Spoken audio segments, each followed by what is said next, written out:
Je voudrais faire un peu un flashback par rapport à, voilà, aux 2 ans qui sont écoulés. Donc là, on a publié le podcast qu'on avait fait Mhm. l'an dernier, le 2 février 2016. Donc c'est juste un peu plus de 2 ans.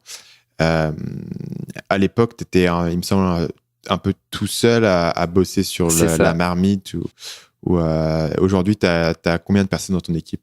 Alors aujourd'hui, j'ai fait le compte avant de commencer le podcast, mais là j'ai 6 personnes dans mon équipe. Donc c'est des freelances, hein, mais c'est pas des employés.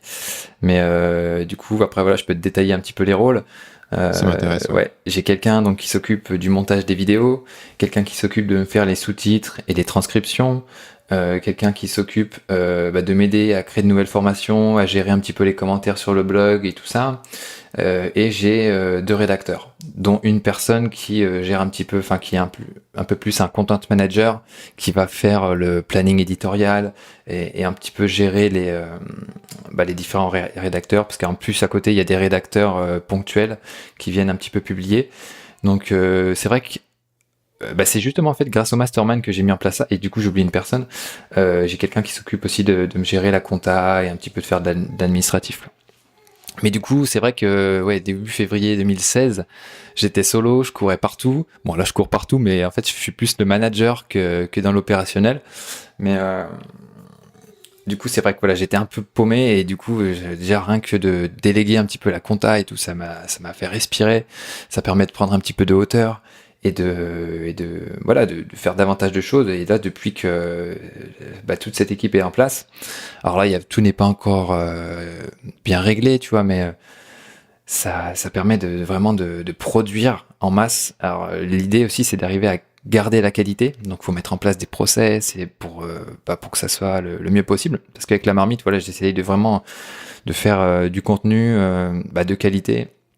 Enfin, tout le monde dit qu'il fait du contenu qualité, mais là, c'est c'est vraiment le style marmite, quoi. Si tu veux, si vous avez un petit peu parcouru les articles qui existaient, on prend un sujet, on dépile le truc de A à Z, et on essaye de donner voilà les bonnes pratiques et de ne faire avoir donné un vrai avis, quoi. Parce que je sais pas si tes lecteurs, enfin les auditeurs, pardon, ont déjà recherché des choses sur WordPress, mais généralement quand t'as tu vois X plugin, X meilleur plugin pour faire je sais pas quoi. En fait, ce qu'a fait l'auteur, c'est qu'il a juste recherché les 10 plugins qu'il a trouvés sur Google, il les a listés, il a fait une description bidon en dessous, et puis il publie, quoi. Donc ça, je trouve que ça apporte pas vraiment de valeur au lecteur.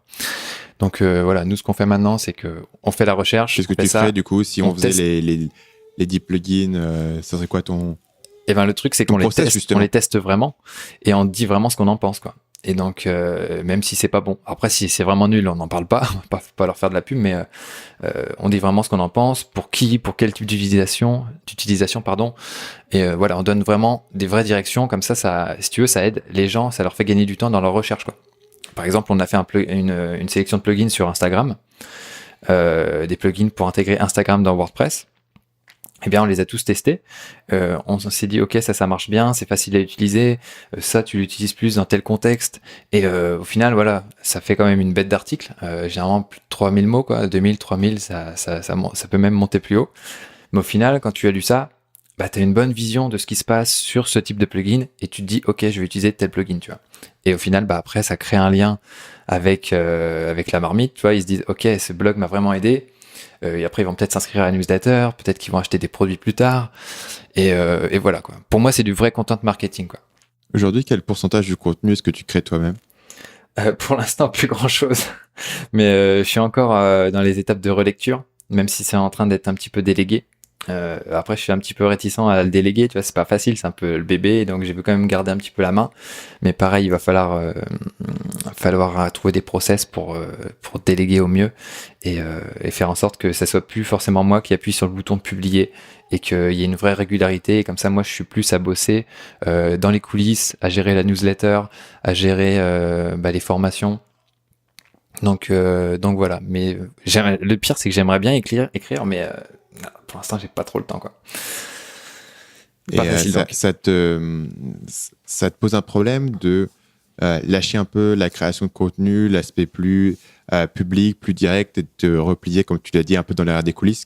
Personnellement, ça te fait sentir quoi? Au final, au début, je m'étais dit que ça serait plus vraiment moi, tu vois, en fait, le blog. Mais au final, je me dis, ce qui compte, c'est quand même est-ce que les gens viennent pour moi ou est-ce qu'ils viennent pour le blog, la marque, tu vois. Et la marque, on va dire, elle a entre guillemets une réputation. Et au final, si j'arrive à reproduire ça avec des intervenants, des rédacteurs, au final, c'est tout bénef parce que on va dire que c'est la même méthode qui est juste appliquée par d'autres personnes. Et donc voilà, j'ai de moins en moins de problèmes à faire ça. Même si au départ, quand j'ai commencé à bloguer et que je voyais d'autres blogueurs plus avancés qui rédigeaient plus forcément leurs articles, je me disais c'est un peu des enfoirés quoi. Et, maintenant qu'ils ont atteint un certain niveau, ils délèguent les trucs et voilà, c'est plus vivant, c'est plus pareil. Et au final, maintenant, je suis dans la même situation et voilà, je comprends le truc. Et donc maintenant, c'est vrai que maintenant, voilà. En mettant des process, je me dis que le style peut être conservé et c'est ça qui compte. Et aussi, voilà, ce qu'ils peuvent en tirer. C'est ça qui compte. Ils viennent pas forcément pour moi, ils viennent pour les gens viennent pour ce qui les intéresse. Ils viennent une solution à leurs problèmes, quoi. Ils viennent pas pour mes beaux yeux. Donc, au final, voilà, je trouve que c'est plutôt pas mal. Et puis après, voilà, je reste quand même en vidéo. Donc, je suis toujours quand même dans le contenu. J'ai pas mal de questions sur ces histoires de délégation et je suis pas sûr de toujours avoir des bonnes réponses. Donc, par exemple, une question qui me pose souvent, c'est quelle est la tâche que tu as déléguée en premier?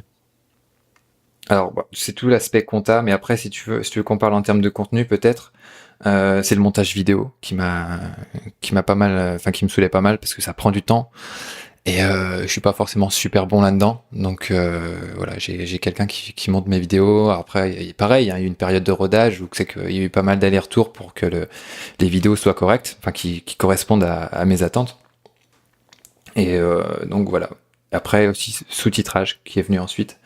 Ça, je t'avoue que je le faisais pas avant, donc ça permet voilà d'optimiser les vidéos sur YouTube pour que YouTube comprenne mieux ce dont ça parle, même si ça analyse de mieux en mieux l'audio, mais en mettant les sous-titres, d'une part ça aide YouTube, mais aussi ça aide les personnes qui veulent regarder les vidéos sans forcément avoir le son, peut-être qui sont au bureau ou je sais pas.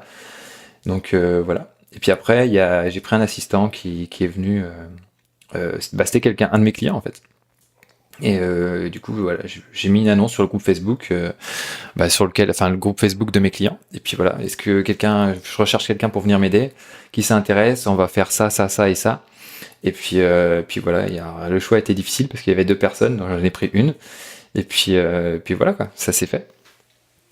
C'est quoi le pourcentage des employés qui viennent de tes clients? C'est le seul ou il y en a d'autres?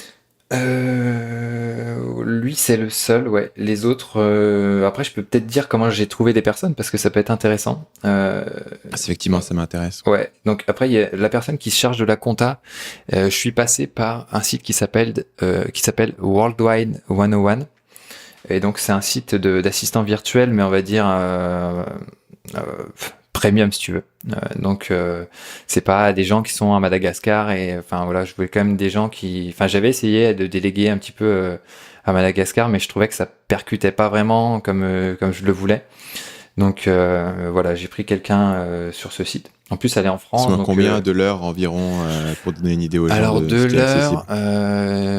l'heure, attends, je vais faire la division, mais je paye 790 par mois pour 20 heures. Donc ça fait presque 40 € de l'heure, quoi. Donc c'est vrai que c'est un peu plus élevé, mais voilà, ça m'aide quand même pas mal.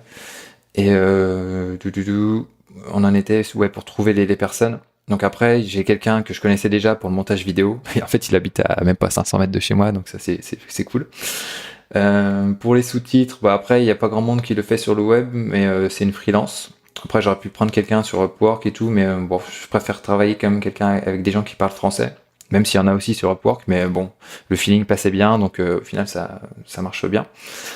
Il y a quelqu'un parmi mes clients. Et après les 2 autres, donc mes 2 rédacteurs, tout simplement le premier sur Google, j'ai simplement tapé rédacteur web. Alors ça n'a pas marché tout de suite parce que il avait différentes obligations. Puis au final, quelques mois après, il est revenu vers moi et puis on a fait des articles en one shot. Et puis là, on est parti sur une collaboration plus long terme. Donc c'est cool. Et la dernière. Tu structures ça comment? Lui, il te doit X articles par mois et tu as convenu d'un tarif par article? Non, en fait, on est plus basé par temps. Là, on est plus sur du mi-temps. Donc, si on compte 20 jours par mois vraiment de travail, donc il me consacre 10 jours par mois. Donc après, on a défini un tarif. Et puis la dernière personne, elle, j'ai trouvé sur LinkedIn. Parce que, comme je t'ai dit, je cherchais vraiment un content manager, quelqu'un qui puisse gérer un petit peu l'éditorial, qui ait une expérience un petit peu en inbound marketing, en content marketing.